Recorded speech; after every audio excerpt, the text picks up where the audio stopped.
मी आलो आहे नाशिकमधील पंचवटी हिरावाडी ह्या परिसरात. इथे आपण बघणार आहोत 1 BHK. हा आहे लिव्हिंगला इथे बाल्कनी देखील आहे. बाल्कनीमधून असा व्ह्यू तुम्हाला बघायला मिळेल.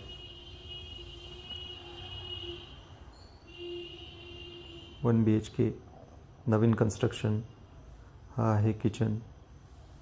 ग्रॅनाइट काउंटरटॉप किचन इथे दिलेला आहे.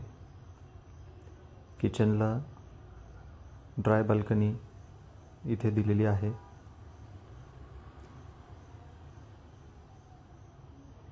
पाण्याचे आउटलेट आणि सिंक देखील इथे आहे. 4th फ्लोअरला हा फ्लॅट आहे. 764 स्क्वेअर फीटचा हा 1 BHK. हा आहे सेपरेट बाथरूम. इकडे आहे टॉयलेट. वेस्टर्न स्टाईलचं इथे फिटिंग आहे. कॉमन वॉश बेसिन इथे दिलेला आहे. आणि हा आहे बेडरूम. बेडरूममध्ये व्हेंटिलेशनसाठी विंडो देखील आहे आणि बेडरूमला बाल्कनी देखील दिलेली आहे. टोटल 3 बाल्कनी या फ्लॅटमध्ये दिलेल्या आहेत. 764 स्क्वेअर फीटचा हा 1 BHK नवीन कन्स्ट्रक्शन रिडेव्हलपमेंटमधल्या बिल्डिंगमध्ये. आस्किंग प्राईस आहे 30 लाख.